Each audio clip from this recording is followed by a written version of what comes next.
အလုံးသောတရားချစ်ခင်သူတော်စင်အပေါင်းတို့လည်းတန်တရားကရှည်လာခဲ့ကြတာနဲ့အမျှမတော်ခဲ့ကြဘူးတဲ့မိဘဆွေမျိုးညာတကာဆိုတာမရှိတာမို့လို့ယခုလိုဘုရားရှင်ကိုရောမြတ်ကြီးဤအဆုံးအမ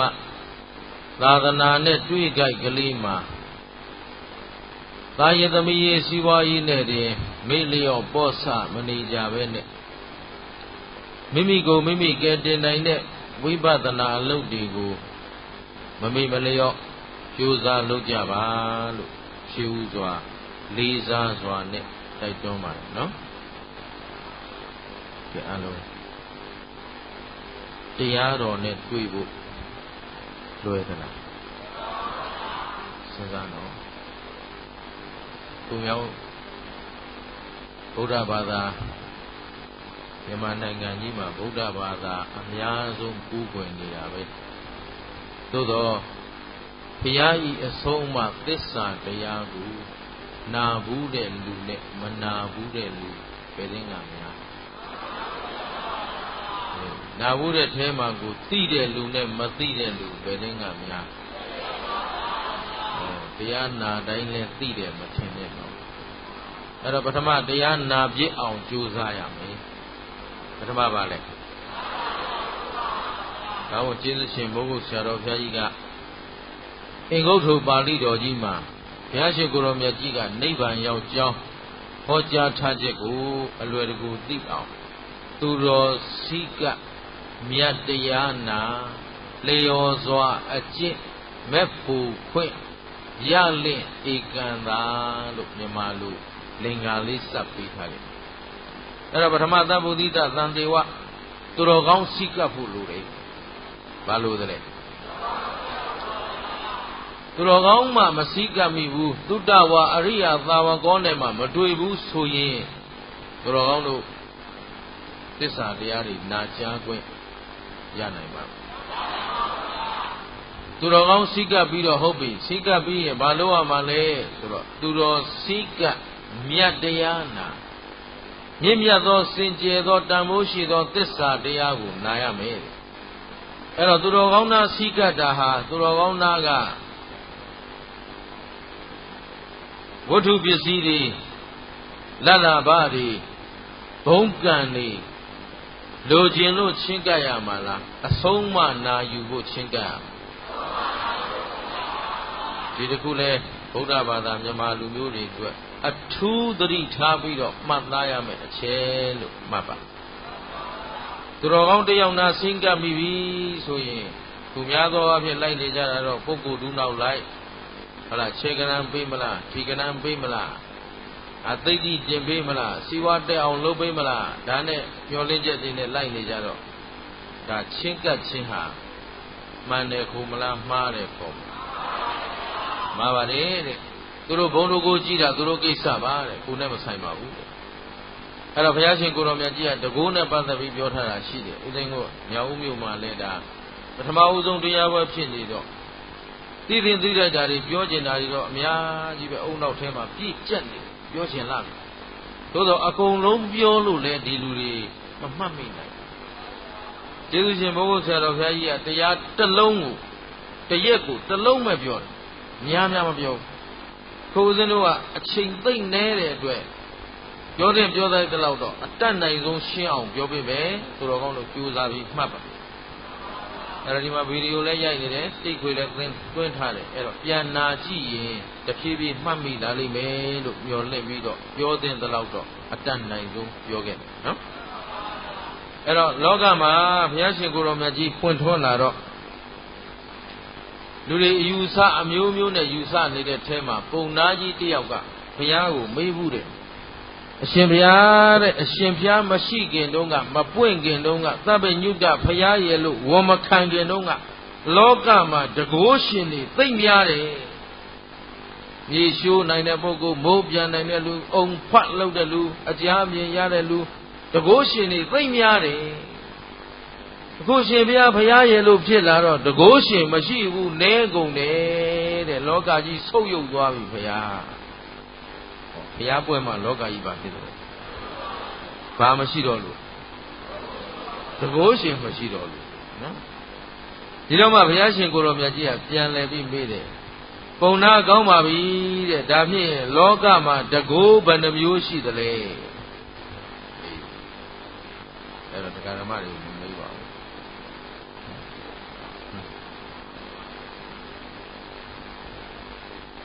ဒီလိုရှိပါတယ်ကိုယ်စင်တဲ့ဟလာတတ်သောသိသောအသိပညာရှင်အတတ်ပညာရှင်တွေများစွာရှိပါလိမ့်မယ်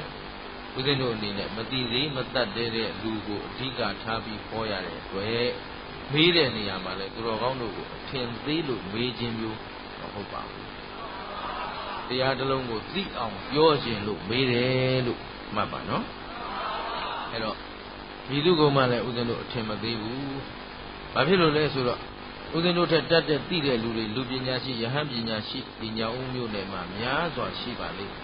အဲ့ဒီပုဂ္ဂိုလ်များကိုလည်းဦးဇင်းကိုဦးဇင်းအနှံ့မှာတယ်ဦးဇင်းပြောတဲ့ထဲမှာလိုအပ်တာချွတ်ရင်းသွားတာတိမ်းဆောင်းသွားတာရှိရင်အချိန်မရွေးဆုံးမပေးနိုင်တယ်လို့ဒါဦးဇင်းကိုဦးဇင်းအနှံ့ပါတယ်နော်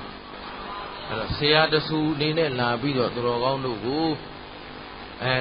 ဆရာလောက်တာမဟုတ်ပါဘူးကိုသိထားသလောက်တတ်ထားသလောက်ပြီးလေမျှဝေပေးတာလို့မှတ်ပါနော်အဲ့တော့အခုတကူဘယ်နှမျိုးရှိတယ်လဲပုံနာဆိုတော့ပုံနာမဖြေတတ်ဘူးတကူဆိုရင်မြေရှိုးတာမိုးပြန်တာသူများစိတ်အကြံသိတာရှေ့ပြည့်နောက်ဖြစ်ဒီနားလည်နေတာမြင်နေတာဒီလောက်ပဲနားလည်ကြတယ်အိတိဝိဒစေတောပရိယပုပ္ပိနိဘာသဟောလေဒိဗ္ဗစကုဒိဗ္ဗသောတဒီလောက်ပဲထင်တာပေါ့အဲ့တော့ဘုရားကပုံနာရေတဲ့မင်းမသိမှတ်ထားကွာလောကမှာတကူ၃မျိုးရှိတယ်တကူဘယ်နှမျိုးရှိလဲ၃မျိုးပါလဲဆို1အိဋ္ဌိပါရိဟာရိယ2ကအာဒေသနာပါရိဟာရိယ3ကအနုသာရဏီပါရိဟာရိယဆိုပြီးတော့တကူ၃မျိုးအဲ့တော့အားလုံးအကြမ်းမြင်များသွားအောင်နှုတ်ကပြောတတ်ဆိုတတ်သွားအောင်ပြောကြည့်ရအောင်နော်တကူဘယ်နှမျိုးရှိလဲ၃မျိုး1ကအိဋ္ဌိပါရိဟာရိယပြောကြည့်โอเคအိဋ္ဌိပါရိဟာရိယ2ကအာဒေသနာပါရိဟာရိယသာဓု3အနုသာသနီပါရိဟာရိယတကောဘယ်နှမျိုး၃မျိုးရှိတယ်ပုံသားရေးတဲ့အဲ့တော့1အိဋ္ဌိပါရိဟာရိယဆိုတာကဇံအဘိညာဉ်တွေရပြီးတော့အိဋ္ဌိပတ်တကိုးတွေနဲ့မြေရှိုးနိုင်တယ်မိုးပြန်နိုင်တယ်ဟုတ်ပြီနော်ရေပြင်ကိုမြေပြင်လုပ်ပြီးတော့လမ်းလျှောက်နိုင်တယ်မြေပြင်ကိုရေပြင်ဖြစ်အောင်လုပ်နိုင်တယ်အဲ့ဒါအိဋ္ဌိပါရိဟာရိယတဲ့အဲ့ဒါအိဋ္ဌိပတ်တကိုးတွေတဲ့ဒိဗ္ဗစက္ခုဒိဗ္ဗသောတနတ်မျက်လုံးကဲ့သို့တောင်ချတောချကဘာချမြင်နိုင်တယ်နတ်တို့ရဲ့နာကဲ့သို့တောင်ချတောချကဘာချပဲမဲ့ကြားနိုင်တယ်အဲ့ဒါအိဋ္ဌိပါရိဟာရိယနှစ်အာဒေသနာပါရိဟာရိယနှစ်ကပါလေအာဒေသနာပါရိဟာရိယဆိုတာတော့ရှေ့ပြစ်တွေဟောတယ်နောက်ပြစ်တွေဟောတယ်ဝေဒ3ပုံဗေဒင်3ပုံနိယ၎င်းဒိဗ္ဗစကုဒိဗ္ဗသောတအဘိညာဉ်တကိုးတွေရ၎င်းရှေ့ပြစ်နောက်ပြစ်တွေသိပြီးတော့မင်းရှေ့ဘဝကဘာဖြစ်ခဲ့တာရှေ့ဘဝကဘာဖြစ်ခဲ့တာနောက်ဘာဖြစ်လိမ့်ဦးမယ်ဟောတာတွေမရှိဘူးလားအဲ့တော့ဒီနေ့ဘာရောင်ဝတ်လာတဲ့အတွက်လက်ကောင်းတယ်ဘာရောင်ဝတ်မလာလို့လက်မကောင်းဘူးဒီလိုမျိုးရှေ့ပြစ်တွေကိုဟောတဲ့အာဒေသနာပါရိဟာရိယဒီလိုတကိုးတွေလည်းလောကမှာရှိတယ်ရှင်းသလားတစ်ကမြေရှိုးပြတယ်မိုးပြန်ပြတဲ့တကိုးနှစ်ကရှေ့ပြစ်နောက်ပြစ်ဟောတဲ့တကိုးဘယ်နှမျိုးရှိသွားလဲနှမျိုးအဲ့ဒီမှာနံပါတ်3အနုသာသနီပါရိဟာရိယအနုသာသနီပါရိဟာရိယဆိုတာအကောင်းဆိုးအမှားအမှန်အကြောင်းအကျိုးကိုဒေသနာအစဉ်အလိုက်ဆုံးမလေးရှိတဲ့တကူတဲ့တကူဘယ်နှမျိုးလဲကဲ အဲ့ဒီတကောသုံးမျိုးထဲမှာဒီမှာနံပါတ်3ကအကောင်းဆိုးအမှားမှန်ကိုခွဲခြားဝေဖန်ပြတဲ့အဆုံးအမအဲ့တော့တကောသုံးမျိုးထဲမှာဘယ်တကောကတန်ဖိုးရှိဆုံးလဲနံပါတ်3တကောကယုံသလားဒါဖြင့်တို့တကောပြမဲ့လူရှာမလားအဆုံးအမပေးမဲ့လူရှာမလားကြည့်ပုံနာကိုလည်းမေးတယ်ပုံနာကြီးတဲ့အဲ့ဒီတကော3မျိုးလောကမှာရှိတဲ့မင်းလက်ခံသလားတဲ့ရှင်ပြပြီးတော့မြင်ပါပြီတကော3မျိုးအားလုံးကမြင်သလားစိတ်ထဲမှာသိတယ်နော်သိတော့အခုဦးဇင်းကမေးတယ်ဘယ်တကောအကျက်ဆုံးလဲပုံနာကိုလည်းမေးတယ်ပုံနာအဲ့ဒီတကော3မျိုးထဲမှာမင်းဘယ်အမျိုးကိုအားကိုးမလဲတဲ့ဆိုတော့တပည့်တော်နံပါတ်3ကိုပဲအားကိုးမယ်ဖေဟာတဲ့ဘာဖြစ်လို့လဲပုံနာပြောတာနဲ့ဆိုတော့ဘုန်းတော်ကြီးလာတော်မူသောမြတ်စွာဘုရားတဲ့အိဋ္ဌိပါရိဟာရိယဆိုတာမြေရှိုးပြတယ်မိုးပြန်ပြတယ်ဆိုတာမြဲလဲပြသလိုပါပဲတဲ့သူ့ဟာသူပြသွားတာကိုယ့်အတွက်ဘာမှမရဘူးရှင်းသလားမြဲလဲဆရာကြီးကကြိုးလေးထဲအဝတ်ကလေးအုပ်ပြန်ဖွင့်ပြမွေထွက်လာတယ်အဲ့တော့ကြိုးကမွေဖြစ်သွားတာလားမွေထဲထားလို့မွေဖြစ်တာလားအဲ့လေကြိုးကတော့မွေမဖြစ်ဘူးမွေရမွေကြိုးကကြိုးပဲတို့တော့ခင်ဗျားတို့မျက်စိထဲတော့ကျိုးကမွေဖြစ်သွားတယ်ဘာရခဲ့တော့ဘာမှမရဘူးမျက်လက်ဆရာရောင်းတဲ့ဆေးဝယ်ပြီးပြန်လာရုံရှိတာပဲအဲ့တော့တကိုးကြည့်တဲ့လူသွားကြည့်တော့သူကမြေရှိုးပြတယ်မိုးပြန်ပြတယ်မျက်ခုံးမွေးတွေဖြူလာတယ်မဲလာတယ်ပေါ့လေအဲ့တော့လှုပ်ချင်ရလှုပ်ပြခင်ဗျားတို့ဘာရခဲ့တော့ဆိုတော့ဘာမှမရဘူးမျက်လက်ကြည့်ပြန်သလိုပဲတဲ့အာကိုးစရာမရှိဘူးရှင်းတတ်တယ်လားတော့ခင်ဗျားတို့ကောင်းကင်ပြန်တယ်ဆိုလဲတော်တော်ထင်ကြီးရင်ကြီးနေတာဟုတ်ဗျာသူကသူကောင်းကင်ပြန်တယ်ခင်ဗျားတို့ဘာရတော့ဆိုဘာမရဘူးကိုယ်စီရှိတာပါသွားတာရှိတာရှင်းလားမထာမထာဗမာတွေအလုံးလို့ပြောရတာရှင်းတယ်နော်ကိုပုံနာပြောပြီးရှင်ပြတစ်တကိုးဘာမှသုံးမရဘူးတဲ့သူ့အတွက်သူတကိုးကြီးတာဟုတ်ဗျာနှစ်အာဒေသနာပါရိဟာရိယဆိုတာလဲရှင်းပြစ်တွေဟောနောက်ပြစ်တွေဟောထီပေါက်မယ်လို့ပြောထီမထိုးပဲပေါက်မလားစာမွဲအောင်မယ်လို့ပြောစာမကျက်ပဲအောင်မလားအဲ့တော့ဒါလည်းသူ့ဟာသူကြိုပြောထားတာရှိပါတယ်တဲ့မှန်ခြင်းမှန်မှားခြင်းမှန်ကိုယ့်ဟာကိုယ်လုံးမရတာမို့လို့ဘာလုံးမရဘူးရှင်းလားစာမွဲဖေကိုယ့်ဟာကိုယ်စာမကျက်ဘူးဘေးရင်သွားမေးဦးမယ်တဲ့ဘေးရင်ဆရာပြောအောင်မယ်ပြောတော့ဘာထူးတော့ဘာမထူးကိုယ့်ဟာကိုယ်ကျက်မအောင်ပါကြမယ်ပြောတော့ဘာမထူးကိုယ့်ဟာကိုယ်ကျက်အောင်တာပဲရှင်းသလား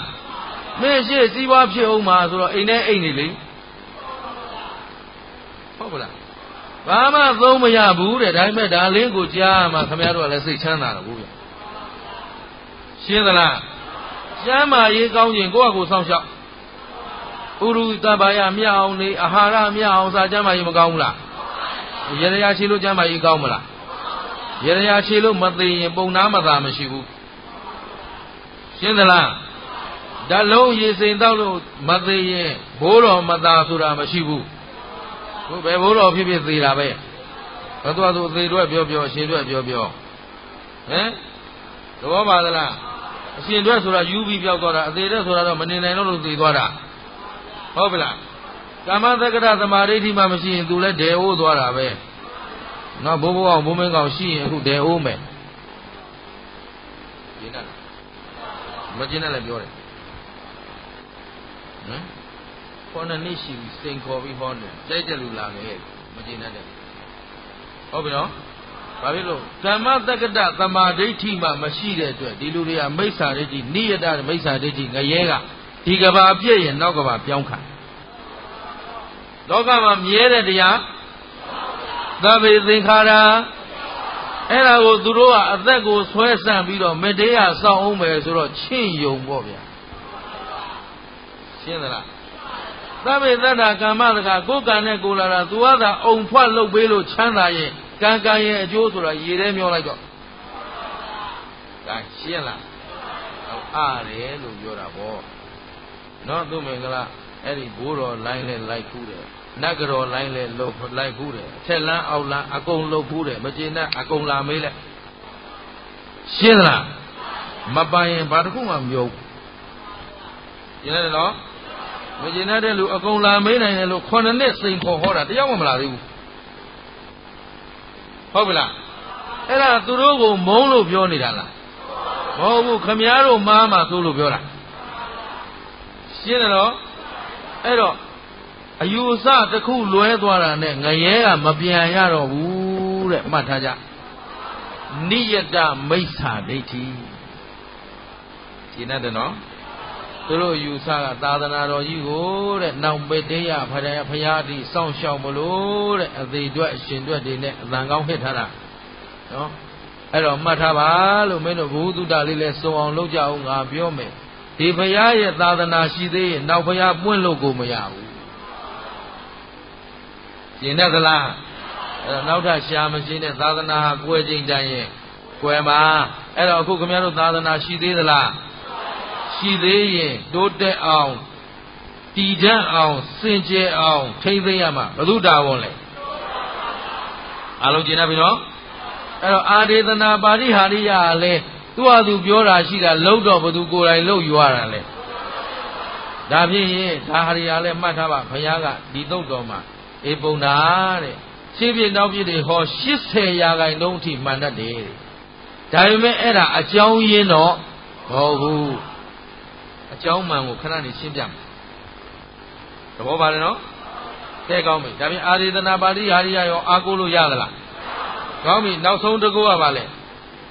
အနုသာသနီပါဠိဟာရိယပြန်ပြောအားလုံးညီညီညာညာလေးလို့စမ်းမ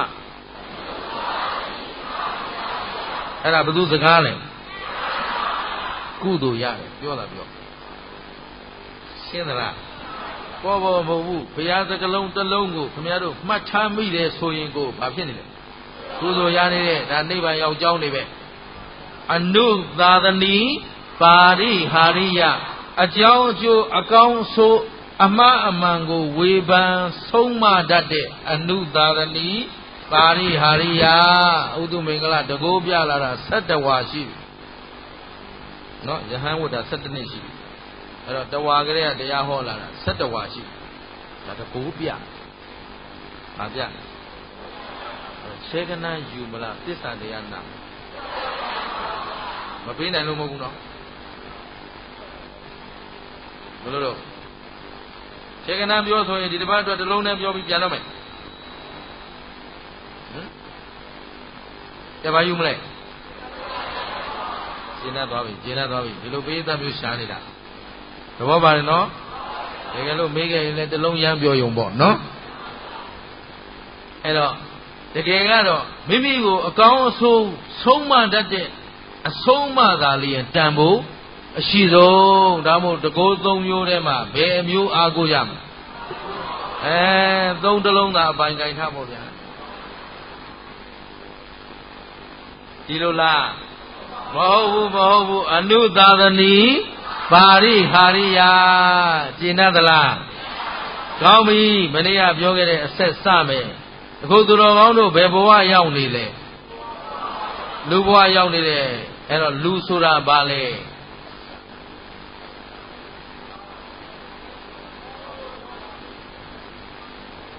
ကြားဘူးတဲ့လူတွေလည်းစကြတယ်သူဘာလို့မှမသိဘူးလွှမ်းမိုးအောင်လည်းမဟောနိုင်ဘူးဟုတ်လားအဲ့တော့အားလုံးသိအောင်ပြန်ပြောကြအောင်လို့နော်လူဆိုတာတိကိုချင်းစာတတ်သောကြောင့်လူဆိုတာပါလေတလိ္ဆာမှာကိုချင်းစာစိတ်မထမ်းတော့ဟမ်မလုပ်တတ်သောကြောင့်လူကိုချင်းမစာတတ်ရင်လောကမှာတော့ရှင်းပညာရှိတွေဆုံးမထားတာရှိပါတယ်ကိုနဲ့နိုင်ရင်အဲ့ဒါမေ့ဒီလိုခက်တာပေါ့ကျန်တို့ကကိုနဲ့နိုင်ပြီးတော့သူများကိုကိုတော့အထင်ကြီးထားတယ်သူများကြသိအထင်သေးတာကိုစကားပြောရင်သူများမကောင်းကြောင်းကိုကောင်းကြောင်းဟုတ်ကလားအဲ့ဒါမှဖြစ်နေလို့ဆိုကိုချင်းစာစိတ်ပြောင်းနေတယ်ကိုချင်းစာစိတ်ပြောင်းရင်လူစိတ်ပြောင်းသွားပြီလို့ပြောရမှာပေါ့ရှင်းသလား ကဲလမ်းအခုတို့လမ်းသွားကြရင်နဲ့တယောက်ကများလမ်းစီကံမှားပြီးကိုရှိရောက်လာရင်ဘာလို့လွတ်မလဲဆဲလွတ်မှာဒီလောက်ကလေးမှမသိဘူးလားမသွားရဘူးလားကိုကနည်းနည်းလေးမှန်ရင်ဟောက်ချင်တော့တာဘူးဗျဘုံမလဲသူအကြောင်းသူနဲ့သူကြိုးရှိပါလိမ့်မယ်လက်ရကောက်ကမောင်းရမယ်တော့လူတိုင်းသိပါလေသူမလဲသူသောကနဲ့သူရှိမယ်သူသောကရောက်နေတယ်ထင်ပါရဲ့အေးဆေးသွားစိတ်အေးထားမှားရင်ဒုက္ခရောက်တတ်တယ်မေတ္တာလေးနဲ့ပြောလိုက်ကုသိုလ်ရတယ်ဟုတ်ပလားဟဲ့ဒါလေးမှမသိဘူးလားတခါလေလူဝင်တိုက်တော့မယ်ဘယ်လိုလုပ်လာကြတာတို့ကုသိုလ်လားအကုသိုလ်လားအတိုက်လည်းခံအောင်မယ်အကုသိုလ်လည်းဖြစ်အောင်မယ်ဒေဝလည်းရောက်အောင်မယ်ရှင်းသလားဘယ်နှခါရှုံးတော့3ခါရှုံးတယ်3မျိုးပြောရင်3ခါရှုံးတယ်ဆက်ပြောရင်ရှုံးကျင်တဲ့လောက်ရှုံးတယ်ရှင်းရလားဒါဖြင့်ကိုယ်နဲ့နှိုင်းကြည့်ပါကိုယ်လည်းပြာရာခိုက်ရင်မှားတာပဲအမှားကင်းတဲ့လူပါသလားဒီတဲ့ဇင်းလုံးကျော်သူတော်ကောင်းလေးတွေလက်ညှိုးထောင်သမ်းမှာသူ့မင်္ဂလာကိုမထောင်နိုင်ဘူးရှင်းလားဘာလို့လဲဆိုတော့အမှားကင်းတဲ့လူမရှိဘူးကိုချင်းစာကြည့်တာဒါကြောင့်ကိုချင်းစာတတ်သောကြောင့်ဘာခေါ်လဲတဏှာကရုဏာစိတ်ရှိသောကြောင့်လူဆိုတာကရုဏာစိတ်ရှိတယ်တဲ့ကြီးနိုင်ငယ်ချင်းမလုပ်ဘူးလူမှန်ရင်ကြီးနိုင်ငယ်ချင်းမလုပ်ဘူးအဲ့တော့ရရကဥက္ကဋ္ဌဖြစ်တာနဲ့ဟင်းရင်ဟောက်ချင်လာရင်ဒါဘာစိတ်ပြောက်သွားလို့အဲ့ဒါမှတ်သားထားကြရှင်းမလားအဲ့ဒါတနိုင်ငံလုံးနဲ့ပြောတာနိုင်ငံရေးဟောတာမဟုတ်ဘူးပြုပြင်ရေးဟောနေတာရှင်းတယ်နော်အဲ့တော့ရရကဥက္ကဋ္ဌဆိုတာရက်ွက်ကောင်းကျိုးလုပ်ရမယ်လို့ပြောတာဒါမို့လို့ ministry ဆိုတာဝန်ကြီးဌာနဆိုတာဗမာပြည်ကဝန်ကြီးဆိုရင်တော်တော်ခံကြတယ်မဟုတ်ဘူး ministry ဆိုတာ ministry လူအကျိုးဆောင်လူမှုအကျိုးဆောင်ပုဂ္ဂိုလ်ကို minister လို့ခေါ်တယ်အဲ့ဒါကိုသူတို့ဝန်ကြီးဆိုပြီးလို့ဘာအကျိုးဆောင်လို့ဆိုကိုကျိုးကြီးဆောင်နေတာဝန်ကြီးမဟုတ်ဘူးရှင်းသလားရှင်းကြလားဟဲ့အဲ့ဒါဘာသိပြောက်သွားလို့ကိုယ့်ဘက်ကိုရဲရင်လူတော့မဟုတ်ဘူးလူမဟုတ်ပါတော့လိတ်ပေါ့ကွာရှင်းသလားအဲ့တော့လူဆိုတာကရုဏာစိတ်ရှိရတယ်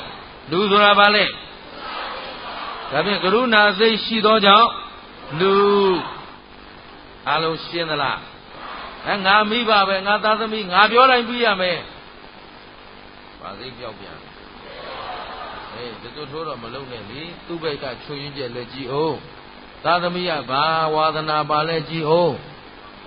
နော်ဟိုကဝါသနာမပါပဲဆရာဝန်လောက်ခိုင်းတော့လူတွေသတ်လူသားသမားမွေးပေးလိုက်တာနဲ့အတူတူပဲရှင်းလားခုဆရာဝန်တွေကျုပ်ကဆေးကိုမကူရဘူးဘာလို့ဆိုစာလဲဟုတ်ဒီပတ်တိမကျက်ဘူးနော်သင်တန်းလဲဟိုမှာဆရာဝန်တွေကပြောရတယ်ဆရာကြီးတွေကဦးသိရှေ့လျှောက်တော့လေဆရာဝန်ဆိုတာအကုန်လုံး008ကြီးပဲ008ဆိုသိလားပြောပြမယ် James Bond ရဲ့နံပါတ်က007အဲ့ဒါဘာကိုပြောတာလဲဆိုတော့လူတယောက်ကိုသူဘသူကိုမှအမိန့်ခံစရာမလိုပဲသတ်ပိုင်ခွင့်ရှိလို့007ဟုတ်ပါလား9ယောက်မြောက်အထူးထောက်လန်းရေးနော်သူကအမိန့်ခံစရာမလိုဘူးသတ်ပိုင်ခွင့်ရှိတယ်အဲ့တော့အခုဆရာဝန်တွေလည်း008လက်မှတ်ရထားတယ်ရှင်းလားအဲ့ဒါပဲသတိထားကြပြီတော့ရမ်းမလုပ်ကြနဲ့သာသမီ10တန်းရောက်ရင်ခင်ဗျားတို့ကအကုန်လုံးဗာဖြစ်စေချင်တာဆရာဝန်တဲ့ဆရာဝန်မှပညာတတ်မဟုတ်ပါဘူးဗျာ education ဟာ education ပါပဲ standard မရှိပါဘူးနော်ဒါတော့ဘိုးတွေသိမှာပေါ့ဘိုးမဟုတ်ရင်မသိဘူးပညာရေးဟာပညာရေးပဲအဆင့်တန်းမရှိဘူးဝိဇ္ဇာကပဲဘွဲရသိပ္ပံကပဲဘွဲရပညာရှင်ဆိုရင်ပညာရှင်တန်းတူပဲလို့မှတ်ပါဘုရားတို့တက္ကသိုလ်တက်လာတဲ့ခါမှာကိုဆရာဝန်ပြုတ်အင်ဂျင်နီယာပြုတ်ဆိုသိအားနေတာဝိဇ္ဇာသိပ္ပံမတက်ချင်ဘူးအဲ့ဒီမှာတက္ကသိုလ်ဗမောက္ခကြီးဦးကျော်မြင့်ဘုတော့မရှိရှာပါဘူးသုံးသွားကြပြီပညာရှိတွေတော်ကုန်ပါပြီအဲ့တော့ဗမောက္ခချုပ်ကြီးကပြောတယ်မင်းတို့အเจ้าရောက်လာတာမျက်နှာငယ်လေးတွေနဲ့ကွာသနာတယ်ဒါပေမဲ့မင်းတို့မသိလို့ပါနော် တကယ်တော့ဟေးတဲ့ education ဟာ education ပဲ standard မရှိဘူးကွာကိုရလာတဲ့ဘာသာရပ်ကိုကျွမ်းကျင်အောင်လုပ်လို့ professor ဆိုတဲ့ဘွဲ့ရရင်အလုံးတန်းလူကြီးပဲကွာဆိုတော့အားတက်သွားတယ်အဲ့ဒီမှာတက္ကသိုလ်ကိုစိတ်ပန်လက်ပန်တက်လာဒီတိုင်းပဲကိုလည်းဓမ္မဟာဓမ္မပဲနော်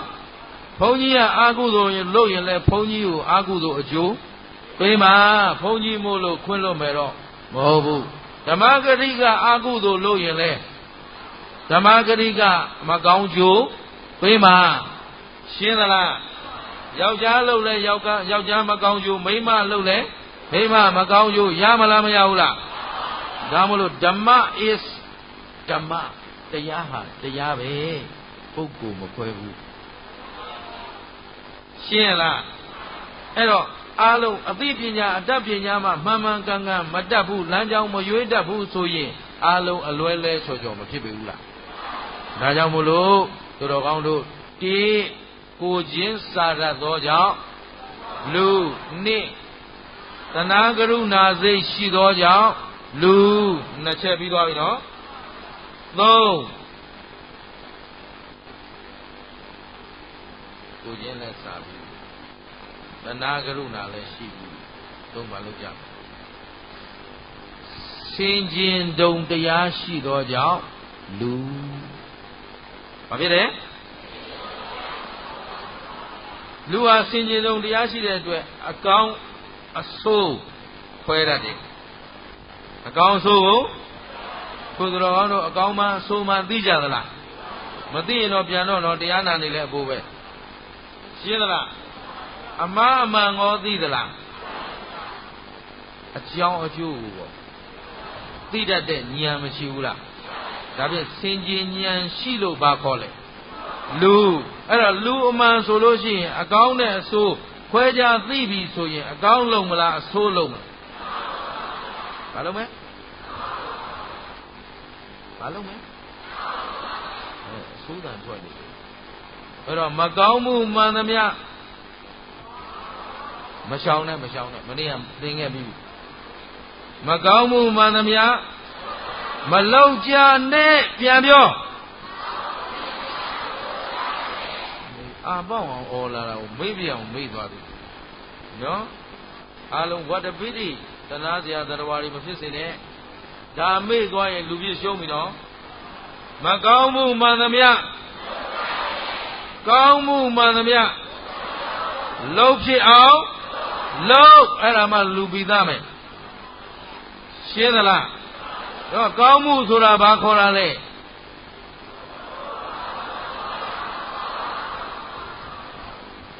လောဘဒေါသမောဟမပါတဲ့အလုပ်ဟာကောင်းမှုကုသိုလ်တူတူပဲတော့ဒါဖြင့်မကောင်းမှုဆိုတာဘာလဲလောဘဒေါသမောဟပါတဲ့အလုပ်ဟာရှင်းရလားအဲ့ဒါကောင်းမှုနဲ့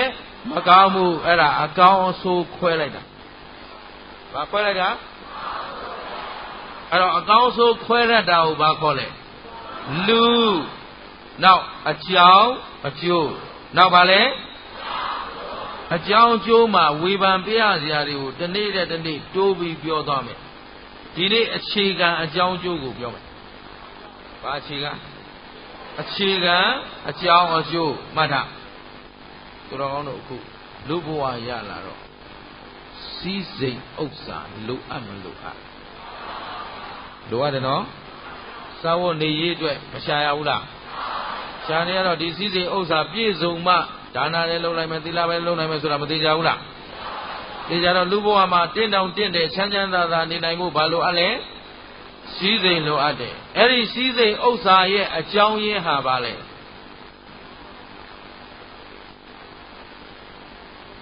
ဒီကွက်ကလေးပဲဖြ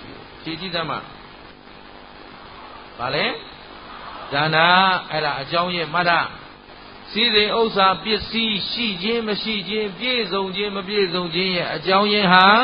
ဒါနာအလုံးမလိုက်ဗေဒနဲ့ခန့်နဲ့ဆိုင်သလားတောက်ကြသားစနေသားနဲ့ဆိုင်သလားဘင်္ဂဘွားမရဏဘွားနဲ့ဟောဆိုင်သလားရှင်းတယ်နော်ကျုပ်ကတော့ကြက်လာတာ ဥဒ္ဓမင်္ဂလာတောက်ကြတာနော်ဘင်္ဂဘွားဆိုတော့ဘင်္ဂဘွားဆိုတာဘင်္ဂဘွားမှာပြက်ပြားစွာဖွားကလာရမည်ကြံစီသမျှဟာပြက်တတ်တာမသွေမှတ်ရမည်ဆွဲထားတယ်ဩဟုတ်ဘာကြံပြက်တာနော်ဘာကြံပြက်တယ်ဆိုတော့ဘင်္ဂဘွားမို့လို့ပြက်တာဘာဖြစ်လို့အကြောင်းမကောင်းလို့အကျိုးမကောင်းတာခင်ဗျလိုတမရဘူးဆိုတာအကြောင်းမကောင်းလို့ကိုကမှဒါနမျိုးစိတ်အောင်မလုပ်ခဲ့ဘူးတော့ဟောလှူထားတဲ့ကားလည်းအစုပ်နော်နေရတဲ့အကြောင်းကလည်းအစုပ်နော်တော်သေးတယ်သင်္ကန်းကောင်းလေးတော့ဝတ်ရသေးလို့နော်ဘာလေးလုံးမဲ့ကြံလိုက်ပြက်ပြန်ပြီဆိုတော့ဆွဲတာဩဘင်္ဂဘွားဟုတ်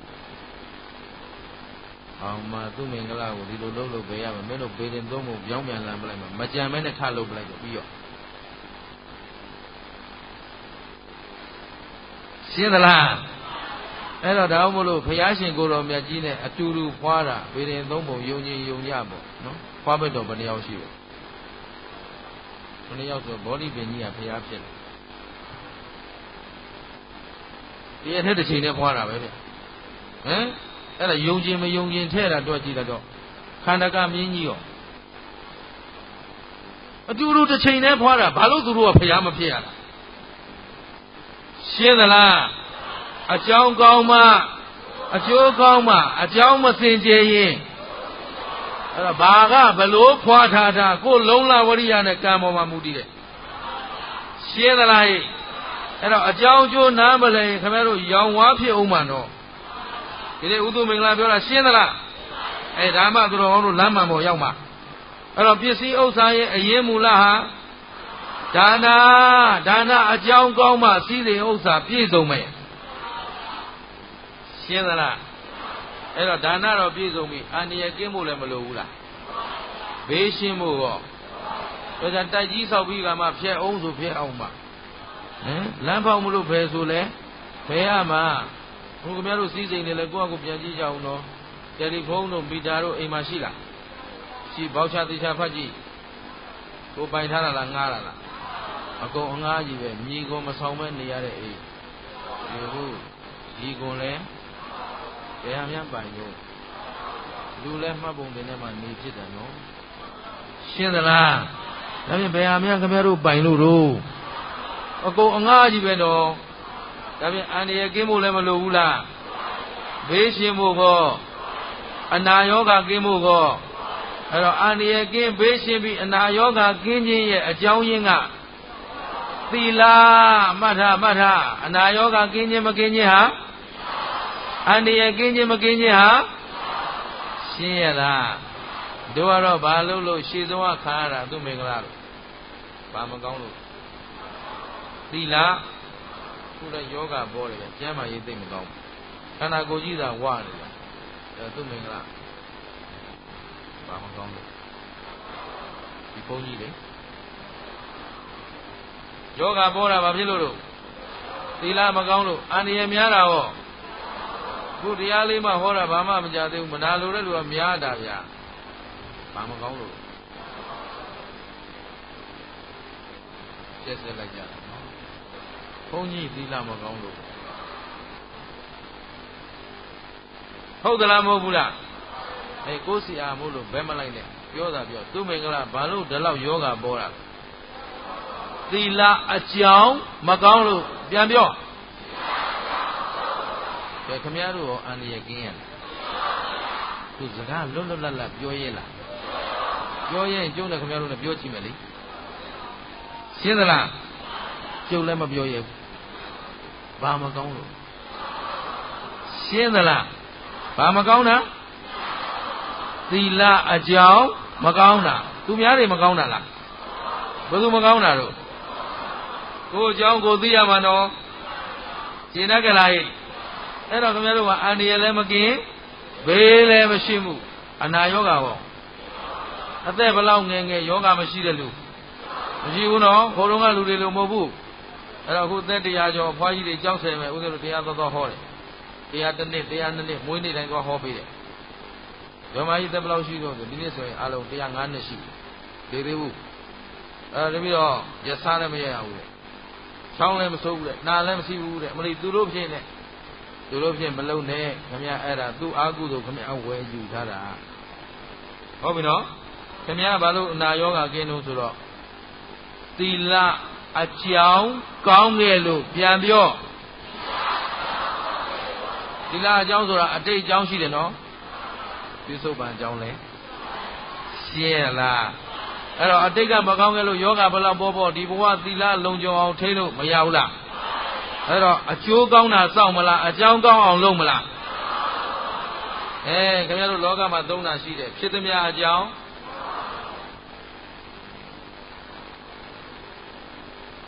ဗမာတွေကသိရောက်ရဲတာအဲ့ဒါဘယ်သူကမှန်သလားဆိုလည်းမှန်ပါတယ်ပဲကောင်းသလားဆိုလည်းကောင်းပါတယ်ဟုတ်လားဘာမှပြန်မပြောရဘူးဘာလို့မပြောရလဲဆိုတော့မတတ်နိုင်ဘူးလေဖြစ်သမျှအကြောင်းကောင်းကြီးပဲဆိုတာအညွန့်တုံးဝါဒခေါ်ရှင်းလားတရားသိတာမဟုတ်ဘူးအညွန့်တုံးဝါဒမှတ်ထားပြောင်းမယ်ဒီနေ့သူမင်္ဂလာဖြစ်သမျှအကြောင်းမကောင်းကောင်းအောင်လုပ်ကြရှင်းလားအကြောင်းကောင်းအောင်စောင့်နေရမှာလားကောင်းအောင်လုပ်ရမှာလားအဲ့တော့ပြန်ပြောမယ်ဖြစ်သမျှအကြောင်းမကောင်းကောင်းအောင်ပြန်ပြောဖြစ်သမျှအကြောင်းကျင်နာသလားမကျင်နိုင်ပြန်ရှင်းလားဖြစ်သမျှအကြောင်းအကောင်းပဲဆိုပြီးခြိုင်နေရမှာလားမကောင်းကောင်းအောင်လုပ်ရမှာလားအေးဒါမှခင်ဗျားတို့သာသနာလဲတိုးတက်မယ်နိုင်ငံတော်လဲတိုးတက်မယ်လူမျိုးလဲ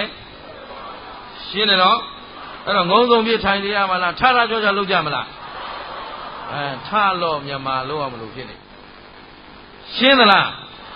အလုံးကျင်တယ်နော်အဲ့တော့အကြောင်းကောင်းမှအကျိုးကောင်းမှအဲ့တော့ပစ္စည်းဥစ္စာဒနာရဲ့အကြောင်းရင်းကဒါနအာနိယကင်းပေးရှင်ပြီးယောဂကင်းခြင်းရဲ့အကြောင်းရင်းကဟုတ်ပြီအဲ့တို့အနာယောဂလည်းကင်းပြီပစ္စည်းဥစ္စာလည်းပေါ်ပြီဒါပေမဲ့အသိဉာဏ်မရှိရင်ချမ်းချမ်းသာသာနေလို့ရမှာအဲ့တော့ကိုယ်စိတ်နှစ်ပါးချမ်းသာခြင်းရဲ့အကြောင်းရင်းကဘာဝနာမှတ်ထားကိုယ်ရောစိတ်ပါချမ်းသာခြင်းဘာဝနာအသိမရှိတဲ့လူဘာဝနာအထုံမရှိတဲ့လူဟာစည်းစိမ်ဥစ္စာဘလောက်ရှိချမ်းသာအောင်မနေတတ်ဘူးလက်ခံသလားရှင်းရလားယာဓုဘလောက်ကြီးဘာဝနာအသိမရှိရင်မအေးချမ်းရှင်းတယ်နော်ဒါပေမဲ့လောကမှာရှိတဲ့ဂုဏ်တရားတွေဘလောက်ပြည့်စုံဘာဝနာမှမလုပ်ထားရင်ကိုယ်လည်းမချမ်းသာဘူးဒါမို့လို့ကိုယ်စိတ်နှစ်ပါးချမ်းသာခြင်းရဲ့အကြောင်းရင်းဟာဒါဖြင့်ဘေးရင်မေးစရာလိုသေးလားအကြမ်းမြင်ဆရာရှာအောင်မလားတကိုးရှင်ရှာအောင်မလားရှားစရာမလိုတော့ဘူးခုဆုံးမလိုက်ပြီမှတ်သွားငါလေးချဲထိုးတာပေါက်ကုန်ပေါက်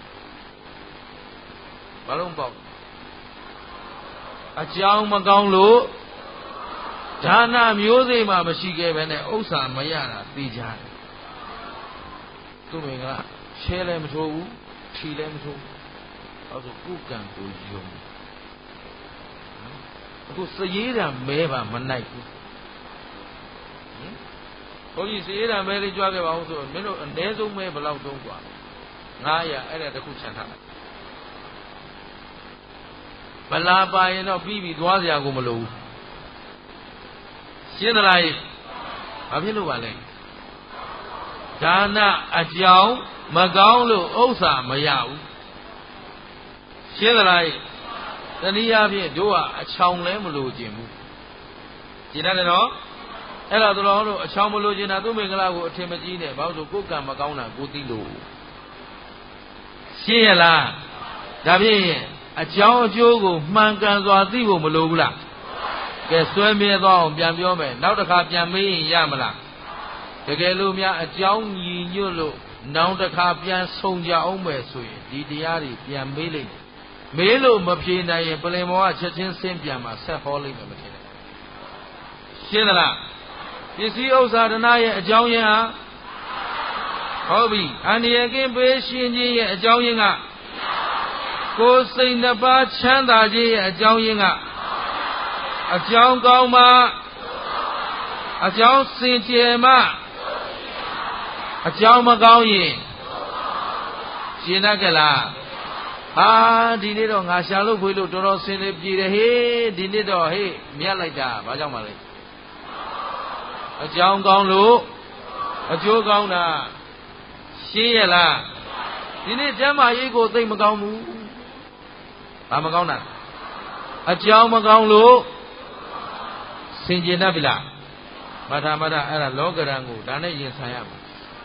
ဒါမသိရင်ခင်ဗျားတို့အလွဲလွဲချော်ချော်ဖြစ်တော့မှာလို့ရှင်းရလားကဲကိုဖြစ်ချင်တာလေးဖြစ်ရင်ဘယ်လိုနှလုံးသွင်းအကြောင်းကောင်းလို့အကျိုးကောင်းတာဘဝင်မမြင့်လိုက်နဲ့အဲ့တော့ဖြစ်သမျှအကြောင်းဖြစ်သမျှအကြောင်းအဲ့ဒါမမေ့နဲ့နော်မမေ့နဲ့နော်ဒါမေ့သွားရင်ခင်ဗျားတို့လူညွန့်တုံးပြီလို့သာမှတ်ပြီးတော့ရှင်းသလားအဲ့တော့ဖြစ်ချင်တာလေးဖြစ်နေရင်ဘယ်လိုနှလုံးသွင်းမလဲကိုဖြစ်ချင်တာမဖြစ်ရင်ရှင်းသလားလိုချင်တာမရရင်အကြောင်းမရှိရင်ကျိုးမရှိဘူးဒါပရိစ္ဆေသမုပ္ပါအစပဲဘုရားရှင်ကိုလိုမြတ်ကြီးကပရိစ္ဆေသမုပ္ပါသာယုဒ္ဓနိကေမှာပြောထားတာရှိတယ်ဣတိဣမသမိန်တတိဣဒံဟောတိဣမသုတ်ပါယတာဣဒံဥပ္ပစ္စတိဒီကစတာပရိစ္ဆေသမုပ္ပါကဘုရားတို့ကဒါပြောပြီးတော့အဝိဇ္ဇာပစ္စယသင်္ခါရသင်နေလို့မတတ်တာရှင်းတော့ဣတိဣမသမိန်တတိဣမသမိန်ဤသို့သောအကြောင်းတရားသည်တတိသူတော်ကောင်းတို့ရဲ့တဏ္ဍာမှာရှိသည်ဖြစ်သောဣဒံဟောတိအကျိုးတရားသည်ဖြစ်တော်၏ဟောအကြောင်းရှိရင်အကျိုးရှိတယ်တဲ့ဟုတ်ပြီနော်ဣမသုတ်ပါယတာဟောဒီအကြောင်းတရားကြီးသည်ဥပ္ပါဒဖြစ်ခဲ့သည်ရှိတော်တဲ့ဣဒံဥပ္ပစ္စတိဟောဒီအကျိုးတရားသည်ဖြစ်တော်၏ဆိုတော့အကြောင်းဖြစ်ရင်ဒီချာလေးမှတ်လိုက်စမ်းအကြောင်းရှိရင်အကြောင်းဖြစ်ရင်ဟောဒါဖြင့်အကြောင်းမရှိရင်အကြောင်းမဖြစ်ရင်အဲ့ဒါပရိစ္ဆေသမုပ္ပါရဲ့အရင်အမြစ်ပဲရှင်းသလားဒါသိပြီးသွားရင်ဟိုဟာတွေဝေဘာတော့ရပြီအဝိဇ္ဇာဖြစ်ရင်သင်္ခါရဖြစ်တယ်အဝိဇ္ဇာကအကြောင်းအကြောင်းရှိတော့ဒါဖြင့်အကြောင်းမရှိရင်ဒါဖြင့်ခင်ဗျားတို့အကြောင်းကျိုးရှိတာကြိုက်လားမရှိတာကြိုက်ရှိတာကြိုက်လားမရှိတာ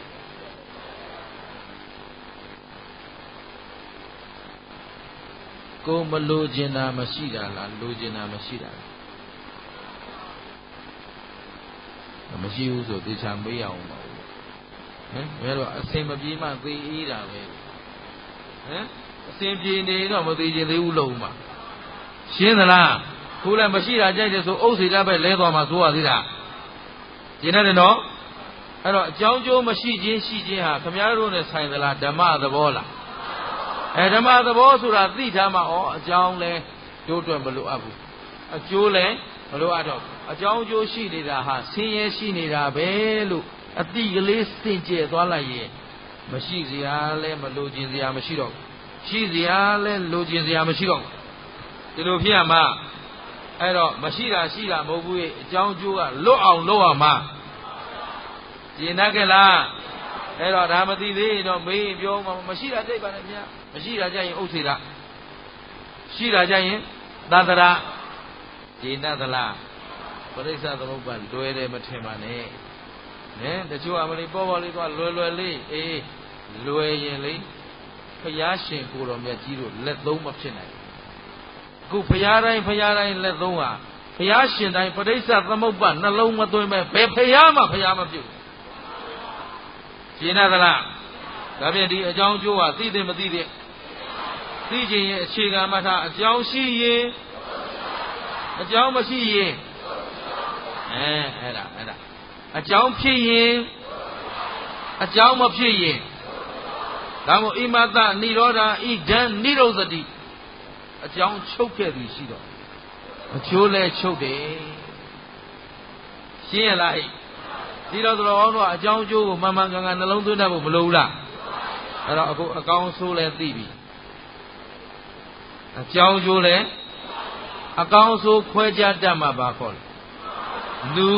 အကြောင်းအကျိုးခွဲခြားနိုင်မှရှင်းရလား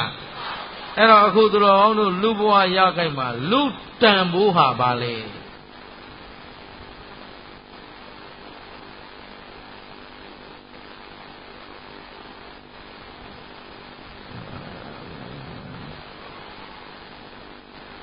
တို့နော်ဟမ်လူဘဝရဲ့တန်ဖိုးကိုတို့တိုင်းရတော့မှာဟုတ်ဒါဖြင့်လူပိသားအောင်လုပ်ကြဖို့အရေးမကြီးဘူးလားဒါဖြင့်ဘလို့လုံးမှလူပိသားမလဲလို့မေးရင်ခုနကဥစဉ်တို့ပြောခဲ့တယ်အကြောင်းရင်းတွေထဲမှာပါလာတဲ့ဒါနရဲ့သီလရဲ့ဘာဝနာရဲ့အပိုင်းဘယ်နှပိုင်းရှိသုံးပိုင်းကြည့်အောင်မနုဿတ္တဘာဝတုံလဘောအားလုံးမကြောက်ဘူးလားလူဘဝဟာရခဲ့တယ်ဘာလို့ရခဲ့တာလဲဆိုတော့ခုတန်ဖိုးပြတော့တိရစ္ဆာန်ဘုံဘဝမှာဒါနလုပ်ခြင်းလို့တိရစ္ဆာန်တွေမှာကိုယ်ပိုင်ပစ္စည်းရှိမရှိဘူးနိုင်ရသားကြုံသလိုစားပြီးတော့ကြုံသလိုအိတ်တာဒါနလုပ်လို့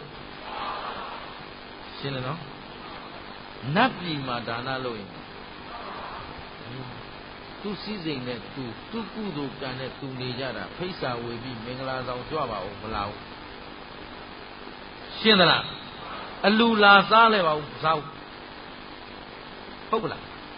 ဒါနလုပ်လို့ရသလားဒါနလည်းမှန်မှန်ကန်ကန်လုပ်တတ်ဖို့လိုသေးတယ်နော်နိုင်ငံရလူတွေလာရင်မေးအတူတစ်ခုလို့ဒါစားကြတော့ဒီကမှတတိတော့မသိလို့မျိုးနေ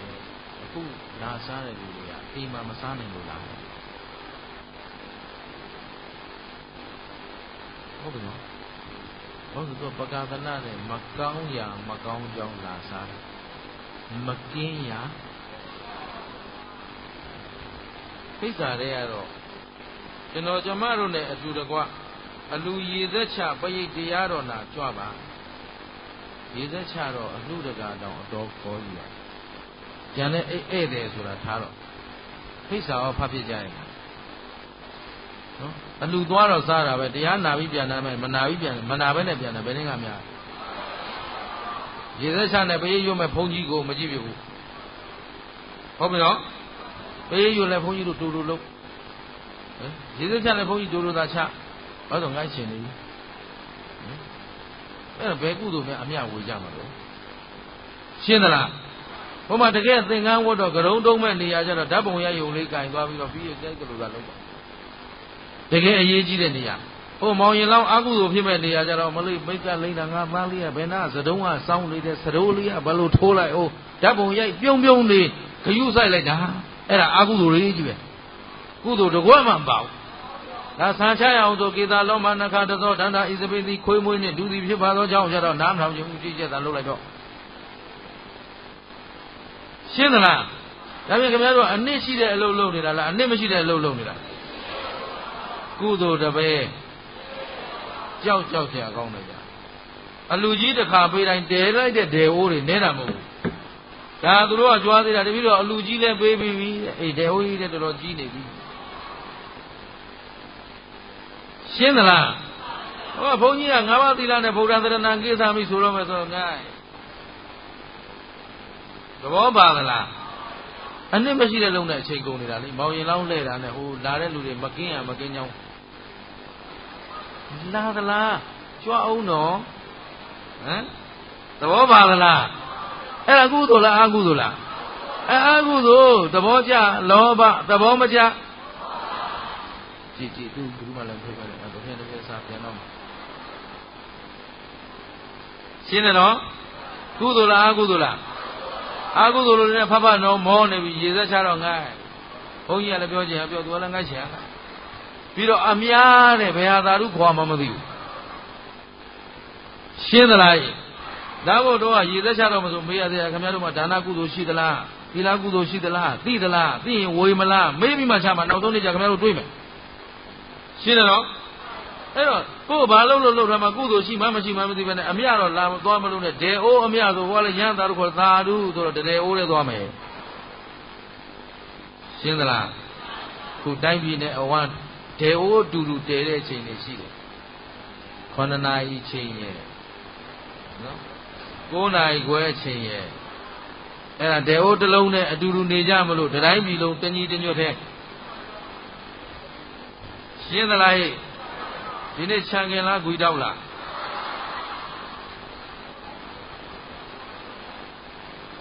သဘောပါနော်အဲ့ဒါသဘောကျရင်ဗာစိတ်တော့လောဘစိတ်သဘောမကျတော့အဲ့ဒါတိုင်းပြည်လုံးအတူတူပဲတည်းအိုးတဲ့နေကြမယ်ရှင်းသလားဟဲ့ရှင်းတယ်နော်ဒါဖြင့်ဒီနေ့တို့ကတော့ဒေအိုးတွေကဘာလုပ်လားပဲလာတာခြံခင်ကောဘာရောနားမလည်ဘူးကွာဥသုမင်္ဂလာ9 ရက်ထဲရဲ့သွားအောင်ပါဒါတနေ့လုံးဟောရင်လာမှာမဟုတ်ဘူးရှင်းသလားအဲ့တော့ခြံခင်နဲ့ဥသုမင်္ဂလာဘယ်ဟာကောင်းလို့ခြံခင်ကဘယ်ပို့မှာတော့ဥသုမင်္ဂလာကရှင်းသလားဒါဖြင့်ခြံခင်နဲ့ဥသုမင်္ဂလာဘယ်သူချောလဲ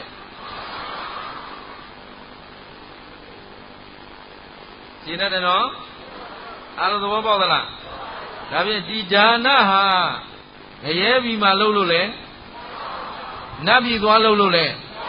အဲ့ဒါသူများတွေအလူလှုပ်တယ်ဆိုတာဆွမ်းအားနာမကြဟုတ်လားထောက်ပံ့ပေးတယ်အနာယောဂဖြစ်နေတဲ့လူတွေထောက်ပံ့တယ်လူအပ်တာကိုထောက်ပံ့ပေးတာခုခင်ဗျားတို့အလူလှုပ်တာမကင်းရမကင်းကြောင်းရဲ့မကောင်းရမကင်းတရားနဲ့မကောင်းတရားပဲရှိတယ်ခင်ဗျားတို့အလူလာတဲ့လူကလည်းမကောင်းတတ်လို့လာတာဖိတ်တဲ့လူကလည်းအဲဒါအပေါ်ယံမဲဗျအပေါ်ယံပါကျဲနေတာဘယ်ရွှေမောင်မှမကျဲဘူးဒေအိုးတွေကျဲနေတာကုသိုလ်ကျဲတာလားအကုသိုလ်ကျဲတာလားအောင်မသောရွှေမောင်များကျဲနေသေးတယ်သဘောပါလားဟိဘာကျဲတာဒေအိုးကျဲတာအကုသိုလ်ကြီးပဲရှင်းတတ်လားဟဲ့ဟိုမစားနိုင်တဲ့လူကသမင်းပိုးလေးစုပ်ခိုင်းမှဆိုတော့တောင်းစားပြီးတော့မကောင်းတဲ့ပတ်စံပေးတာကောင်းတဲ့ပတ်စံပေးစုပ်ပေးဆိုတာရွေးပေးတာအကျိုးပေးရလဲစုပ်အောင်မှာဟမ်မကောင်းတာလူရင်မကောင်းကျိုးပဲပေးမှာဗောဗျာကောင်းတာလူမှဒါဖြင့်သူ့မင်္ဂလာဘာလို့ကားစုပ်ကြီးရတယ်ထင်တော့အဲ့ဒါတောင်းစားအစုပ်ပေးခဲ့လို့ရှင်းသလားအဲ့ခင်ဗျားတို့အစုပ်ယူကြမလားမယူခြင်းအစုပ်မပေးနဲ့ရှင်းသလားအားလုံးသဘောပါတယ်နော်အကြောင်းမကောင်းရင်ကိုကြည့်ဒါနဘယ်ပုံမှာပဲလုပ်လို့ရလူဘုံတစ်ပုံနဲ့လုပ်လို့ရတဲ့အတွက်လူဘဝဟာတန်ဖိုးရှိတယ်လို့ဘုရားကပြောတာရှင်းသလားလူဘဝဘာလို့ရခဲ့သလဲဆိုတိဘာလို့နိုင်သလဲဘယ်ပုံမှာပဲလုံနိုင်တယ်လေရှင်းတတ်ကြလားနှစ်သီလဆောက်တည်ခြင်းနဲ့နတ်ပြည်သွားဥပုသ်ဆောင်လို့နတ်သမီးဂလိထိုးတာနဲ့ပြည့်တယ်ရှင်းသလားဘာလို့နတ်သမီးဆိုတာကာမဂုဏ်အာယုံခံစားတဲ့ဘုံအဲ့ဒီဥပုသ်သွားဆောင်လို့တော့မရဘူးပြီးတော့နတ်ဆိုတာကရုပ်အမတန်နုတဲ့အတွက်ခမည်းတော်ညနေစာမစားလို့ဖြစ်ပေမဲ့လူကရုပ်ကကြမ်းတော့ဘူးဗျကျမ်းတော့ညနေစာမစားဘာမှဖြစ်ဘူးသူမင်္ဂလာဩနေတာပဲကိုရှင်းတယ်နော်နတ်ပြည်မှာညနေစာမစားရင်သေးတယ်နတ်ရုပ်ကအမတန်နုတဲ့အတွက်နတ်သုတ်တာစားချိန်တစ်ချိန်လွတ်တာနဲ့သေဤဒါဖြင့်နတ်ပြည်မှာဥပုသ်ဆောင်လို့ဒါဖြင့်တိရစ္ဆာန်ဘုံသွားဆောင်ရသလားကောင်းဘုရားလောင်းဘူရိတ္တနဂါကြီးဥပုသ်ဆောင်ခြင်းတော့ဘယ်လာတော့ရှင်းသလားဟဲ့ဒါဖြင့်လူဘဝတန်ဖိုးသည်မလုပ်နိုင်လို့သီလဆောက်တည်နိုင်လို့တန်ဖိုးရှိတယ်ရှင်းပြီနော်နောက်တစ်ချက်ကဘာဝနာသမထဘာဝနာဝိပဿနာဘာဝနာဘယ်ဘုံမှာပဲပွားလို့ရနတ်ပြည်တရားသွားထိုင်လို့ မရဘူးအပေပုံမှာဟောတလိษံပုံဘယ်မှာပဲလုပ်လို့ရဒါဖြင့်လူဘဝတန်ဖိုးသည်ဘာတွေကြောင့်တန်ဖိုးရှိတာလဲဒါနာသီလဘာဝနာဒါပေတံပဲဒါ relation rule နိုင်ရှင်ဖို့ပေတံရှင်းသလားအဲ့တော့လူဘဝလူပိသခြင်းဘာလို့ရမလဲဒါနာသီလဘာဝနာဒီသုံးပါးလုံနိုင်မှာလူပိသမယ်ဒါလူဖြစ်ကျိုးနာဖို့မပါသေးဘူးရှင်းသလားလူဖြစ်ကျိုးနာအောင်ပေတံတစ်ခုနဲ့တိုင်းပေးရမှာဒီနေ့လူပိသအောင်ဘာလို့ရမလဲဒါနာသီလဘာဝနာဒါမှမလုပ်ရသေးရင်လူကိုရှင်းသလားရှင်းတယ်နော်လူဆိုတာကိုချင်းစာရသောကြောင့်နောက်ဂယုဏစိတ်ရှိသောကြောင့်ဆင်ခြင်တုံတရားရှိသောကြောင့်ရှင်းပြီနော်ဒါဖြင့်ခင်ဗျားတို့လူပိသကျင်သလားဆင်ခြင်ကြည့်ပါဆင်ခြင်ကြည့်ပါငါတို့တိရစ္ဆာန်လိုနေပြီးသေးကြမလားလူဖြစ်အောင်လုပ်ကြမလားလူမေလူဖေပိုက်ထဲကမွေတိုင်းလူမဖြစ်ဘူးတော့ရှင်းသလားလူဖြစ်ရတဲ့တိရစ္ဆာန်စိတ်ပေါက်နေတာတွေမရှိဘူးလားကြီးနိုင်ငံရဲ့ညင်းလောက်တာဟာပါလေလူလားတိရစ္ဆာန်လားဒါဖြင့်ကိုယ်သဏ္ဍာန်မှာကြီးနိုင်ငံညင်းစိတ်ရှိနေရင်အဲ့ဒါလူမေလူဖေရမွေးပေမဲ့တိရစ္ဆာန်ဖြစ်နေတယ်တိရစ္ဆာန်စိတ်လောက်တယ်မပေါက်နဲ့ဘာဖြစ်နေလို့ရှင်းသလားဒါကြောင့်မို့လို့အထင်သေးခြင်းလက်ပတ်လိုခြင်းဆင်းရဲလိုခြင်းအဲ့ဒါဘာပိသအောင်ပြောထားဘောမလုံးနဲ့အော်ယုံအော်ဖို့မဟုတ်ဘူးကျင့်ဖို့မေ့နေမှာဆိုလို့ရှင်းသလားအားလုံးမှာအသီးသီးကိုယ်ကလွဲရင်သူများအထင်သေးတဲ့စိတ်တွေရှိနေတယ်အဲ့ဒါလူစိတ်မပေါက်သေးဘူးဒီတက်ကလားအားလုံးသဘောဟောကြသလားအကျိုးရှိရလား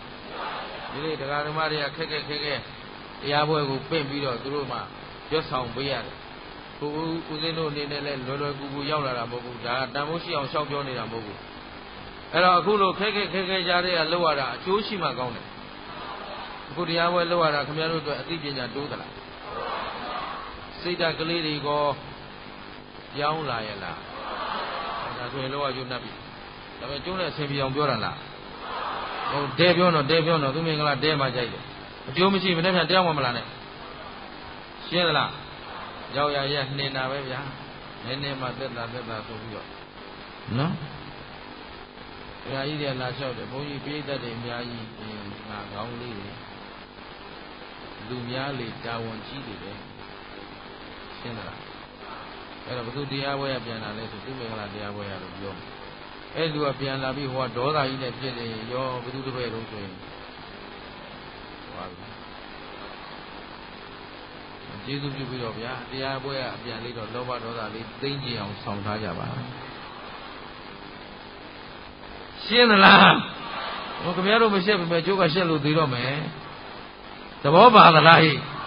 အဲ့တော့လူများလေတာဝန်ကြီးလေအဲ့တော့အချိုးရှိအောင်လုပ်ပေးနေတာဟုတ်ပြီနော်အဲ့တော့ဘာလုပ်နိုင်မှလူပိသဒါနာသီလဘာဝနာဒီသုံးပါးမှမလုပ်နိုင်သေးရင်လူကိုမဖြစ်သေးဘူးရှင်းသလားဒါမို့လို့ကြီးနိုင်ငံချင်းစိတ်ရှိနေရင်လူပိသပြီလားတိရစ္ဆာန်ဖြစ်နေသလားသဘောပါသလားဟိဒါဖြင့်အားလုံးတန်တူတွေ့ရင်မေတ္တာထားပါတန်တူတွေ့ရင်ဟုတ်ပြီကိုယ့်ထက်သာတဲ့လူတွေ့ရင်မုရိဒာပွားပါဩအကြောင်းကောင်းလို့အကျိုးကောင်းရှာတယ်ငါလည်းအကြောင်းကောင်းအောင်ကြိုးစားမယ်ဒီတည်းဒီကောင်းမွန်တဲ့ချမ်းသာတဲ့စီရောက်ကြပါစေရှင်းသလားကိုယ့်ထက်နှိမ့်ကြတဲ့လူဆိုတာဥစ္စာဒနာယာဓုဂုံသိပညာအသိဉာဏ်ဟုတ်ပြီနော်ခင်ဗျားတို့ကနှိမ့်ကြတဲ့လူဆိုဥစ္စာနှိမ့်တာတော့တွေ့နေတာမဟုတ်ဘူး အသိဉာဏ်မပြည့်စုံရှာရင်လည်းကရုဏာထားဩသူတရားမသိသေးလို့မှားနေကြတာအမှန်တရားမြန်မြန်သိပါစေဒီမသိမမြင်တဲ့ဘဝကအမြန်ဆုံးလွတ်မြောက်ပါစေကရုဏာထားရှင်းသလားအားလုံးကျင့်တတ်ခဲ့လားဒါဖြင့်တို့ဒီတိုင်းသာစိတ်ထားတတ်ရင်အပြစ်ပြောစရာလူမရှိတော့ဘူးနော်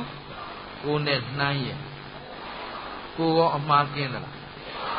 မှားနေတဲ့သူတွေးလို့မှားမှန်းသိရင်ကိုကသူ့ထက်အသိဉာဏ်ပြည့်စုံတယ်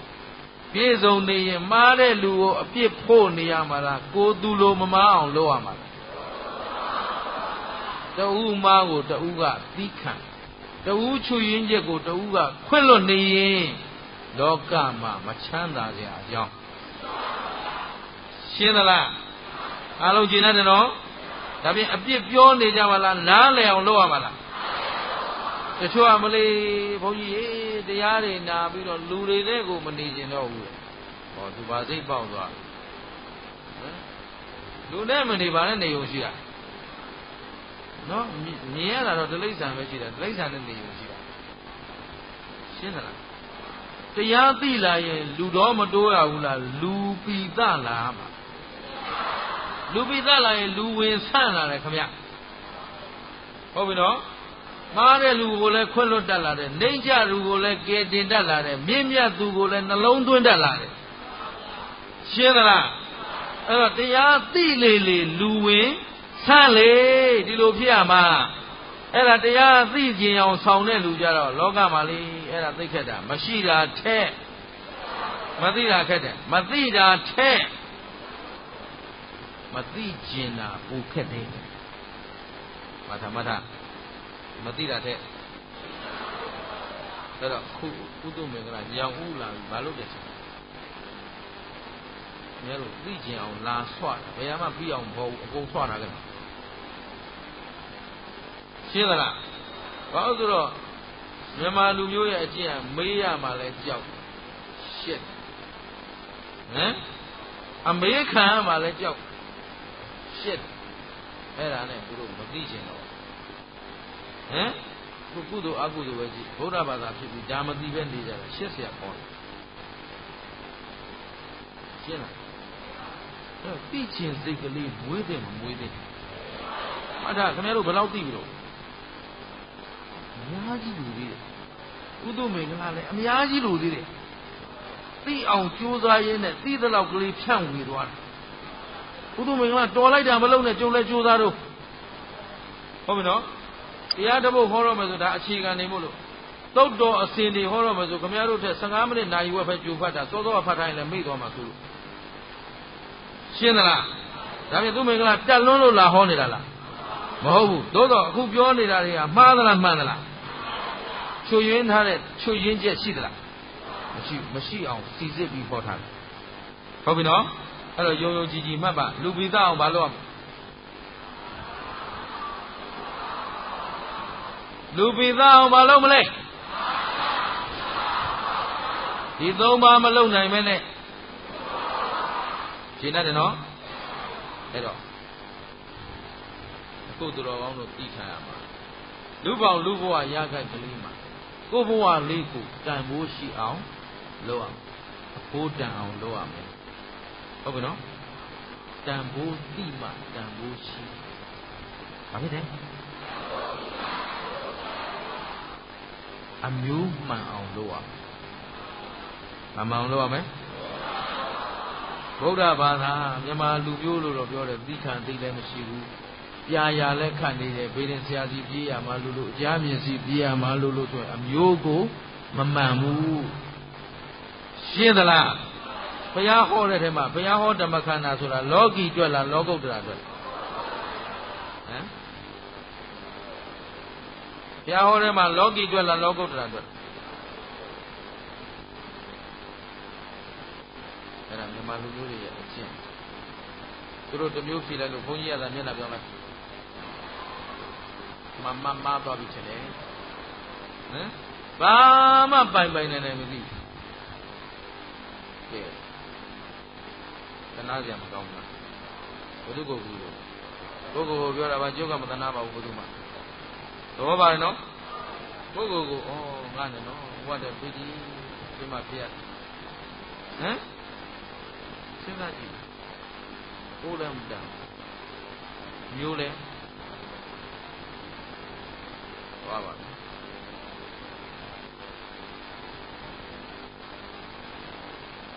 ဘောပေါရလားသဘောပေါရလားဇီရောကျင်တတ်ကြလားအဲ့တော့ကိုယ်ဘဝလေးကိုတန်မှုနော်မရှိတာထက်မသိတာထက်မသိကျင်တာကိုခက်တယ်အဲ့ဒီမသိကျင်တာတဲ့ခက်တာရှိတယ်မသိကျင်တာထက်သိကြအောင်ဆောင်းတာပိုခဲဤတဲ့မှတ်ထားမသိကျင်တာတဲ့ဒါခင်ဗျားတို့ဘယ်တန်းစားတဲ့ခက်ဆုံးလူမျိုးတွေလောကမှာအချွတ်ရခက်ဆုံးပြောသားမှာသူ့မင်္ဂလာဆိုရင်ဗမာလူမျိုးချွတ်ရခက်ဆုံးပဲရှင်းသလားဘာလို့ဆိုသူတို့အကုန်လုံးသိအောင်ကတိုက်အောင်လားသိကြအောင်ဆောင်းနေတာမေးလိုက်ရင်သိတာလို့မသိတာလို့အမလေးဖြေလိုက်လို့ဘုန်းကြီးကသာမျက်နှာပြောလိုက်ခုနဗာမေးတာဘုရားဟောတာလောကီတွေ့လားလောကုတ္တရာတွေ့လားဘုရားဟောဓမ္မခန္ဓာထဲမှာလောကီတွေ့လဲပြည့်စုံပြီးသားလောကုတ္တရာအတွက်လည်းပြည့်စုံပြီးသားအဲ့ဒါခမဲတော်ကြီးကိုခံပြင်းလို့ပြုတ်သိအောင်လုပ်လာနော်ဦးဇင်းကသစ္စာနဲ့ပတ်သက်ပြီးပြောတခါကြီးဟာခင်ဗျာဘာလို့ဒါတွေလုပ်နေတာတို့နော်ဖေရသီကဏိရရချေးတယ်နတ်တင်တယ်ဖေရသိတော့မှတပတ်လောက်ပဲလို့တော့အဲ့ရိုးရတင်ရင်လို့အလုပ်လို့ယောဂပြောင်းမှထင်လားခင်ဗျာဘုန်းကြီးသိခံပါဗျာဘယ်လိုပြောနော်ရရချေဦးမှာသပင်ညက်လက်သေးခြေသေးညက်ယုံကလေးနဲ့ထိုးဝါမြုပ်ဘာလို့ခမည်းသိမှာပဲလှုပ်ရှင်အောင်လို့ခမည်းသိမှာဘယ်တရားတွေမစွန့်ဘူးလားသူ့မင်္ဂလာနဲ့ရံပြတ်အဲ့တော့ရှင်ပြလောကီလောကီတတ္တလောကုတ္တရာကခံပြင်းလို့ကြုတ်ရှာတာပိဋကသုံးပုံနော်ဘုရားဟောတဲ့ဓမ္မခန္ဓာလောကီအတွက်မပါဘူးလားလို့မေးခုခင်ဗျားတို့သာသမီဝတ်မိဘဝတ်လင်ဝတ်မယားဝတ်ဘယ်သူဟောထားတာလဲရှင်းသလားအဲ့တော့လောကီလောကုတ္တရာနတ်ဖြာအကုန်ပြည့်စုံအောင်ဟောထားတာဘုရားဟောဓမ္မခန္ဓာထဲမှာနောက်ထပ်ဘုလို့ကြုတ်ရှာတာပိဋကသုံးပုံနော်ဘုရားဟောတဲ့ဓမ္မခန္ဓာလောကီအတွက်မပါဘူးလားလို့မေးခုခင်ဗျားတို့သာသမီဝတ်မိဘဝတ်လင်ဝတ်မယားဝတ်ဘယ်သူဟောထားတာလဲရှင်းသလား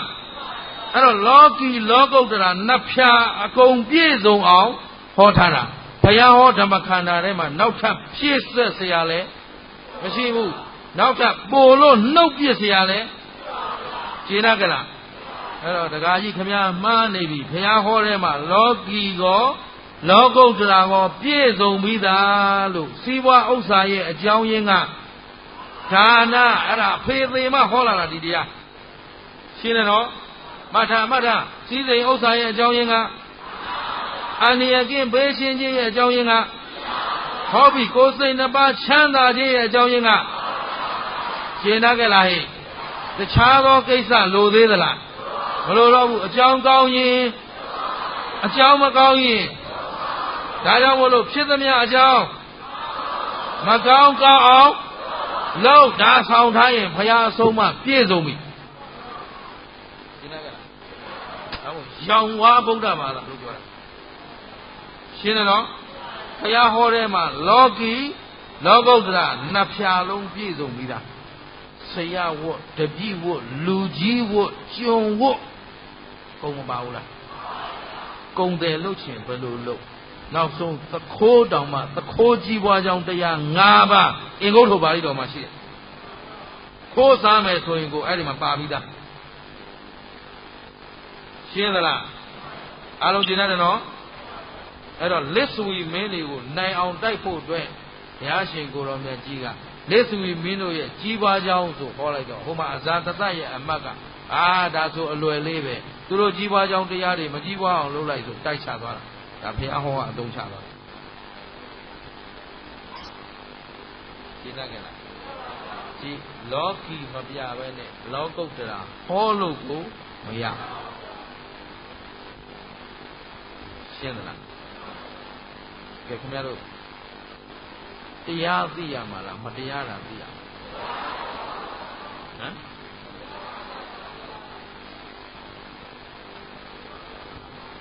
ဟမ်မလက်နှချောင်းကြည့်လားဘာနဲ့ပါလက်နှချောင်းကြည့်လားလက်ညိုးနဲ့လက်ကလေးမြင်သလားလက်ဘယ်နှချောင်းလဲဘယ်လက်ကရှည်တော့ဒါပြင်ဘယ်လက်ကတူဘာလို့လက်ညိုးကတူอ่ะလက်ကလေးရှည်နေလို့လက်ကလေးဘာလို့ရှည်อ่ะအဲ့တော့အရှည်တူပြောရင်အရှည်တူရှိမှပြောဖြစ်မှာပေါ့ဟုတ်ပြီနော်ဓမ္မသိရမှာလားအာဓမ္မသိရမှာနှမျိုးလုံးသိရမှာတခုတည်းဘလို့မှသိမဖြစ်ဘူးရှင်းသလားဓမ္မပြမယ်ဆိုအာဓမ္မမြင်မှရတယ်အာဓမ္မပြမယ်ဆိုရင်လေဒါမို့လက်ညိုးဘာကြောင့်တူရတယ်လက်ကလေးရှိလို့တူရမှတ်တာလက်ညိုးဘာကြောင့်တူရတယ်လက်ကလေးဘာကြောင့်ရှည်ရတယ်ကဲတူသလားရှည်သလားရှင်းလားအဲ့ဒီရရှိဒါလေးသိအောင်လုပ်သွားရှင်းတယ်နော်အဲ့ဒါနောက်မှတ်ထားအဲ့ဒါသတ်တည်နေအမလေးတရားတယ်မတရားဘူးလုံးမနေနဲ့နှစ်ခုလုံးသိရမယ်လောကီလည်းသိရမယ်ရှင်းတတ်ကြလားအဲ့တော့ဒီနေ့လူပိသားရေးပြောပြီးပြီလူဖြစ်ကျိုးနှက်အောင်မနေ့ပြန်မှဆက်ဟောမယ်အဲ့တော့လူပိသားအောင်ဘာတွေလုပ်ရမလဲဒါနာသီလဘာဝနာရှင်းတယ်နော်အဲ့တော့လူဘဝရခိုင်မှာအကောင်းဆိုးလဲသိရမယ်အကြောင်းကျိုးလဲသိရမယ်အမှားအမှန်လဲသိရမယ်ရှင်းရလားအဲ့ဒါမနေ့ပြန်ကိုဉာဏ်သဘောနဲ့တွဲတော့ဟောလိုက်မယ်အဲ့တော့ဒီနေ့အကောင်းဆိုးပြောခဲ့ပြီးပြီမနေ့ကဒီနေ့ဘာပြောလဲအကြောင်းကျိုးဥစ္စာဒနာရဲ့အကြောင်းရင်းကဒါနာအန္တရာယ်ကင်းပေးခြင်းရဲ့အကြောင်းရင်းကဟုတ်ကဲ့ကိုယ်စိတ်နှစ်ပါးချမ်းသာခြင်းရဲ့အကြောင်းရင်းကအဲ့ဒါလို့သာပြည့်စုံအောင်လှုပ်ထားရင်သူတော်ကောင်းတို့အတွက်လူဖြစ်ရကြိုးနတ်မယ်လူပိသမယ်တန်ဖိုးရှိလာမယ်အဖိုးတန်မယ်အမျိုးမှန်မယ်ရှင်းတတ်ကြလားအဲ့တော့အဖိုးတန်အောင်လဲဘယ်သူကိုဘယ်သူစောင့်ရှောက်အမျိုးမှန်အောင်လဲဦးဇင်းတို့ကပြောယုံပဲတတ်နိုင်တယ်ဖယားနဲ့ဦးဇင်းတို့တာဝန်ကပြောပေးဖို့လောက်ရမှာကရှင်းတတ်ကြလားဒါဖြင့်မရှိတာထက်မသိတာထက်မသိကျင်တာခက်တယ်ဒါမို့သိကျင်စိတ်ကလေးမွေးကြပါမသိကျင်တာထက်သိကျင်အောင်ဆောင်တာပိုခဲဤတဲ့တို့မှာအလုံးသိကျင်အောင်ဆောင်တဲ့စိတ်တွေရှိနေတဲ့အတွက်ဒီနေ့ကစပြီးငါဘာမှမသိသေးပါလားလို့ပြရတာရှင်းလား